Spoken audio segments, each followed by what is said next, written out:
매일 성경 묵상을 돕는 해설 가이드입니다. 안녕하세요. 묵상코치입니다. 함께 읽고 나눌 말씀은 역대하 2장 1절에서 18절까지 말씀입니다. 솔로몬은 즉위한 후 성전과 왕국을 건축하기로 결심하고 먼저 노동에 참여할 사람들을 조직했습니다. 또한 두루왕 후람에게 편지를 보내 필요한 기술자와 목재를 요청하였습니다. 두루왕 후람은 솔로몬의 건축뿐만 아니라 다윗의 백향목궁 건축에도 큰 도움을 베풀었습니다. 역대상 5장 1절에 후람이 평생 다윗을 사랑하였다라는 기록도 후람과 다윗 사이의 교제가 상당히 오래 지속되었다라고 여기게 합니다. 성전과 왕국을 건축하기로 결심한 솔로몬은 이렇게 후람에게 편지를 보내 모든 기구 제작의 책임을 맡길 기술자와 건축에 사용될 각종 목재를 보내주기를 요청하였습니다. 그때 후람은 솔로몬의 요구를 기꺼이 수락하면서 여호와와 백성들을 위해 노력하는 솔로몬을 칭송하였습니다. 솔로몬이 건축에 동원하는 일꾼들은 주로 이스라엘 안에 거주하는 이방인들이었습니다. 1절에서 2절 읽겠습니다. 솔로몬이 여호와의 이름을 위하여 성전을 건축하고 자기 왕위를 위하여 궁궐 건축하기를 결심하느니라. 솔로몬이 이에 진군 7만 명과 산에서 돌을 떠낼 자 8만 명과 이를 감독할 자 3,600명을 뽑고 1절에서 2절은 솔로몬의 성전 건축 결심입니다. 솔로몬의 사명은 성전 건축이기에 그의 부와 지혜와 왕권의 견고함은 자연스럽게 성전 건축으로 기결됩니다. 따라서 그의 성전 건축 결심은 사역의 절정에 도달했음을 뜻합니다. 여호와의 이름을 위한 성전이라는 표현은 성전이 그분의 이름이 머무는 장소가 된다는 것을 나타냅니다. 여호와는 이곳에 자신의 이름을 두시고 백성을 다스리고 보호하시며 그들의 제사를 받으실 것입니다. 고대 근동의 문맥에서 성전은 여호와의 강대하심과 권능과 영광과 위엄을 선포하는 행위이며 바벨론 포로 귀환 공동체의 문맥에서는 성전 건축 기사는 제사장 나라로서 그들의 궁극적인 사명을 일깨웁니다. 다윗은 자신의 궁궐에 대해 크게 감사하는 마음이 있었습니다. 그러나 솔로몬은 부친에게 물려받은 왕국이 초라하게 느껴졌는데 그의 왕국이 하나님의 은혜에 힘입어서 부친 때와 비교할 수 없을 정도로 성장했기 때문입니다.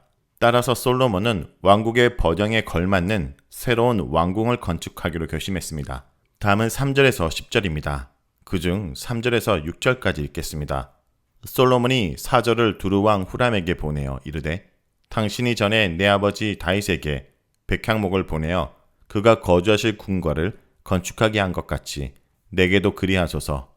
이제 내가 나의 하나님 여호와의 이름을 위하여 성전을 건축하여 구별하여 드리고 주 앞에서 향 재료를 사르며 항상 떡을 차려 놓으며 안식일과 초하루와 우리 하나님 여호와의 절기에 아침 저녁으로 번제를 드리려 하오니 이는 이스라엘의 영원한 규례니이다. 내가 건축하고자 하는 성전은 크니 우리 하나님은 모든 신들보다 크심이라. 누가 능히 하나님을 위하여 성전을 건축하리요? 하늘과 하늘들의 하늘이라도 주를 용납하지 못하겠거든. 내가 누구에게 어찌 능히 그를 위하여 성전을 건축하리요? 그 앞에 분향하려 할 따름이니이다. 3절에서 10절은 후람에게 보내는 솔로몬의 편지입니다. 다윗은 후람의 지원을 받아 왕궁을 건축한 바 있습니다. 역대기에서 솔로몬은 신앙적인 면뿐만 아니라 정치적인 면에서도 다윗을 본받아 행동했습니다. 그가 다윗처럼 후람에게 지원 요청하는 것은 건축에 가장 도움이 될 나라가 두로라고 생각했기 때문이고 다윗의 뒤를 이어서 그들과 우호적인 관계를 형성하기 원했던 것 같습니다. 여기서 솔로몬은 두 신학적인 주제를 사용하여 성전 건축의 필요성을 역설합니다. 하나는 성전 건축의 목적을 나의 하나님 여호와를 위하여 그리고 또 하나는 그것을 구별하기 위하여 라는 문구로 설명합니다. 이 표현은 신전을 신의 물리적인 거주로 여겼던 고대 근동의 사고에서 벗어납니다. 솔로몬은 성전에 대해 여호와의 이름을 위한 집임을 거듭 강조합니다. 다른 하나는 4절에 정교적 예배를 위해 성전이 필요하다고 이유로 밝힙니다. 성전은 예배의 자리이고 창조주 하나님의 성김을 표현하는 절정의 자리이며 창조주 하나님의 영원하신 이름을 높이는 자리입니다. 성소의 분향단에는 매일 향기로운 향을 태워 하나님께 올려드려야 하는데 이것은 성도의 기도를 상징하는 것입니다. 또한 성소의 상에는 아침마다 12개의 빵을 차려놓아야 합니다.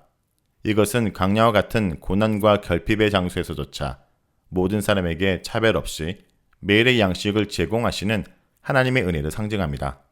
공동체 예배를 드려야 하는 날들은 안식일과 초하루이며 유월절이나 오순절, 그리고 초막절과 같은 여호와의 절기들입니다. 이때 아침 저녁으로 번제를 드려야 하는데 번제의 원어적 뜻은 올려드린다는 뜻입니다. 그러므로 번제는 하나님께 올려드리는 제사를 가리키며 예배자는 자신을 대신하는 것으로 여겨지는 제물을 불에 태움으로써 자신의 몸과 마음을 온전히 하나님께 올려드렸음을 표현합니다. 그렇기 때문에 번제는 창조주이시고 구원자이신 하나님께 대한 완전한 헌신과 충성을 상징합니다. 모든 신들보다 크신 여호와 하나님은 모든 신들 위에 계시는 분이시며 그렇기 때문에 다른 신들과는 구별되는 하나님이십니다. 이것은 우리 하나님 여호와는 오직 유일한 여호와시다 라는 신명기의 신앙 고백을 다르게 표현한 것입니다. 하늘과 하늘들의 하늘이라도 라는 표현은 하늘보다 더 큰 하늘이 있다 하더라도 라는 뜻이며 강활한 우주조차 하나님의 처소가 될 수 없음을 보여줍니다. 하나님은 뼘으로 하늘을 재시는 분이십니다. 그러므로 솔로몬은 성전 가운데 하나님께서 거주하시기를 바라는 것이 아니라 단지 그것이 하나님께 예배드리는 장소, 하나님께 드리는 기도가 응답되는 장소가 되길 바라고 있습니다. 솔로몬이 후람에게 바라는 것은 성전 기구들을 제작할 기술자와 각종 목재들이지 건축을 총지휘할 사람들이 아닙니다. 그러므로 예루살렘 성전은 두로, 즉 페니키아 신전 건축의 양식을 본뜬 것이 아님을 알 수 있습니다. 성전 설계도는 이미 다윗에 의해 만들어져서 솔로몬이 소유하고 있었는데 그것은 기본적으로 여호와께서 모세에게 지시하여 만들게 하신 강야의 성막 형태에 기초하고 있습니다. 솔로몬은 성전 왕국을 모두 건축할 계획을 갖고 있었습니다. 하지만 그는 4절과 9절에 성전의 간에서만 말하고 있습니다. 두로의 기술자가 필요한 이유와 레바논의 고급 목재들이 필요한 이유는 모두 성전 건축을 위함입니다. 다음은 11절에서 16절 읽겠습니다. 두루왕 후람이 솔로몬에게 답장하여 이르되 여호와께서 자기 백성을 사랑하심으로 당신을 세워 그들의 왕을 삼으셨도다. 후람이 또 이르되 천지를 지으신 이스라엘의 하나님 여호와는 송축을 받으실지로다. 다윗 왕에게 지혜로운 아들을 주시고 명철과 총명을 주시사 능히 여호와를 위하여 성전을 건축하고 자기 왕위를 위하여 궁궐을 건축하게 하시도다. 내가 이제 재주 있고 총명한 사람을 보내오니 전에 내 아버지 후람에게 속하였던 자라. 이 사람은 단의 여자들 중 한 여인의 아들이요 그의 아버지는 두로 사람이라. 능히 금, 은, 동, 철과 돌과 나무와 자색, 청색, 홍색, 실과 가는 배로 일을 잘하며 또 모든 아로 새기는 일에 익숙하고 모든 기묘한 양식에 능한 자이니 그에게 당신의 재주 있는 사람들과 당신의 아버지 내 주 다윗의 재주 있는 사람들과 함께 일하게 하소서. 내 주께서 말씀하신 밀과 보리와 기름과 포도주는 주의 종들에게 보내소서. 우리가 네바돈에서 당신이 쓰실 만큼 벌목하여 때를 엮어 바다에 띄워 욥바로 보내리니 당신은 제목들을 예루살렘으로 올리소서 하였더라. 11절에서 16절은 솔로몬에게 보내는 후람의 답장입니다.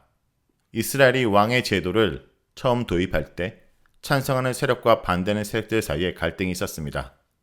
그 이전 기드온은 여호와가 왕이시므로 자신이 구태의 왕이 될 필요가 없다라고 말하기도 했습니다. 그러나 백성들의 요청 때문이 아니라 하나님의 뜻에 의해 마침내 이스라엘은 왕의 제도를 도입했습니다.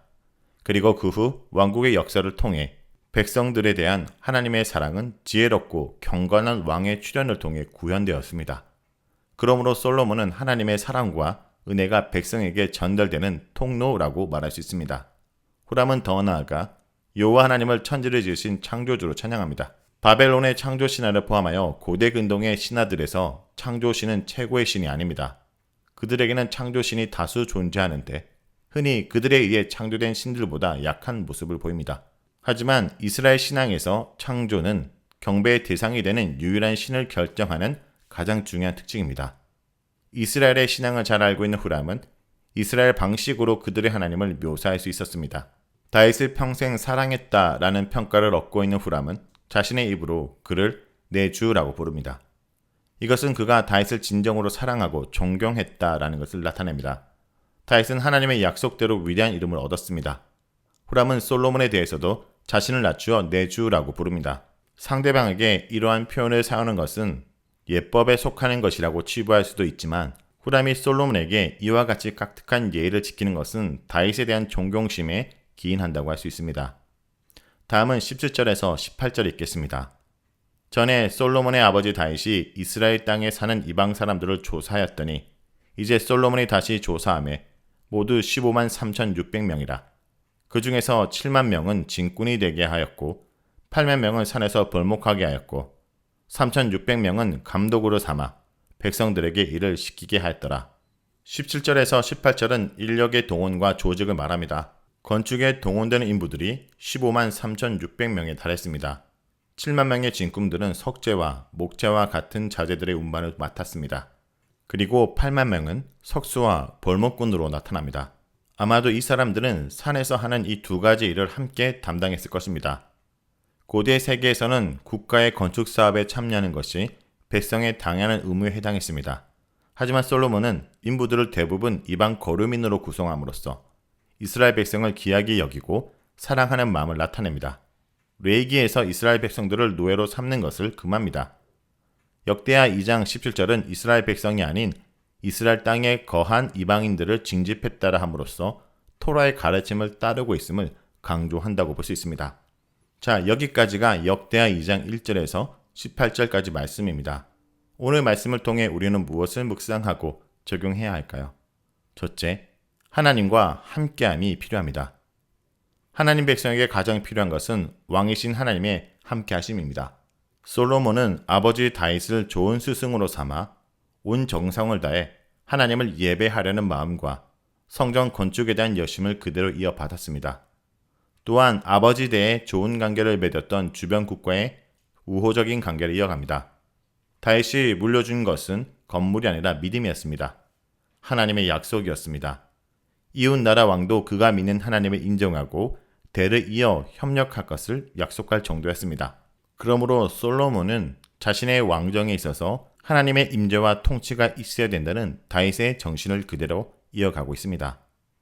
둘째, 자기 이름이 아닌 하나님의 이름을 위한 선택을 해야 합니다. 솔로몬은 자기 이름이 아닌 여호와 이름을 위하여 성전을 건축했다고 고백합니다. 성전을 건축한 후 자신을 자랑하지 않고 내가 누구이기에 라고 고백하며 성전 건축의 소임을 맡겨주신 하나님의 은혜를 찬양합니다. 내게 주신 직분은 하나님의 이름을 드러내며 그 은혜에 감사하는 수단으로 사용되어야 합니다. 그러므로 오늘 하루도 내 이름이 아닌 하나님의 이름을 위해 하나님의 이름이 드러나는 선택을 하는 주의 백성들이 되길 간절히 기도드립니다.